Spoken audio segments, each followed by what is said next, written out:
My name is Jill Leauber Marsteller. I'm a member of the class of 1978, and I'm Senior Vice President for Advancement here at Ursinus College. And I have, believe it or not, 5 decades worth of memories, which I will try to condense.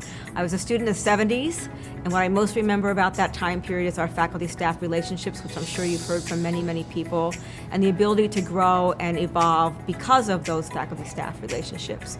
In the 80s, I got to return with my dream job, being an adjunct English professor at the age of 26. And I had my children here at the time, and I spent 11 wonderful years ultimately going into advancement. And the highlight of that moment for me is the Berman Museum, where Phil actually walked into our old snack bar and said, no, this isn't what it should be something more. And so we got the Berman Museum, and I'm so proud that it's still here and thriving today. I went away in 1995 at the transition of time between Presidents Richter and Strasburger, and I have to say those are 2 of my favorite presidents. Dick Richter was amazing, and he was here quite some time, and John was also amazing, and I think the 2 of them together forged ahead into a future that led us into the 2000s, and we got more great leadership in presidents like Bobby Fong and now Brock Blomberg. My student memories really revolve around people, my friends who still get together with me now. I was an honorary in Okai, and we have a great sorority that stays connected throughout the years. A lot of high-achieving women, people who are significant lawyers and radiologists and scientific researchers, and who knew back in the day, right? We just were kids. But I mostly remember faculty relationships, and 2 of them in particular were my relationship with Gail Byerly, who is now the mother of Allison Byerly, who's the president of Lafayette College. Gail was my honors paper advisor, and she was a woman who introduced me to feminism.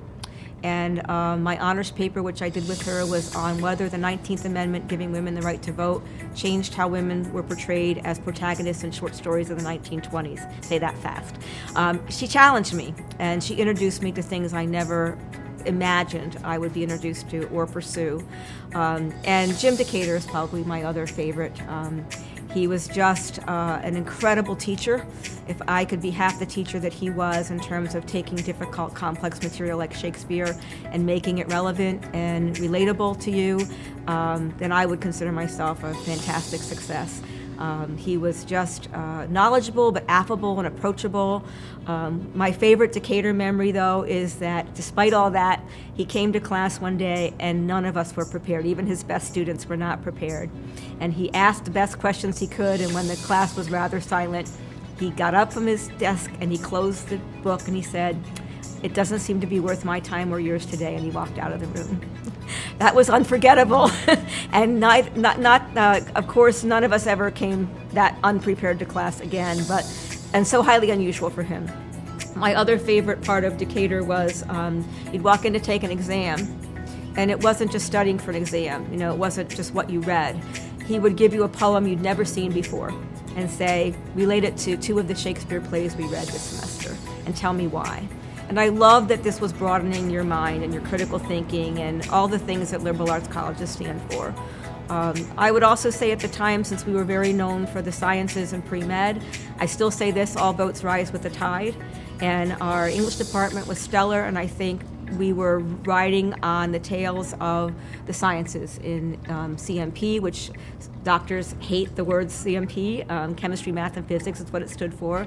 It was a weeding out class back in the day, but it was rigorous, and that translated to everything. We had actually comps that we had to take to pass as an English major, so comprehensive exams, and they went through everything that you had studied in English, and you couldn't get your degree without that. And people do not understand how rigorous Ursinus College really is and has been, even though it's a very warm, friendly, communal place. And I just grew as a whole person here, and very, very honored that I was able to be part of this institution for such a long time, but especially in the beginning when it shaped me, it changed my life, and I will always be grateful for that choice.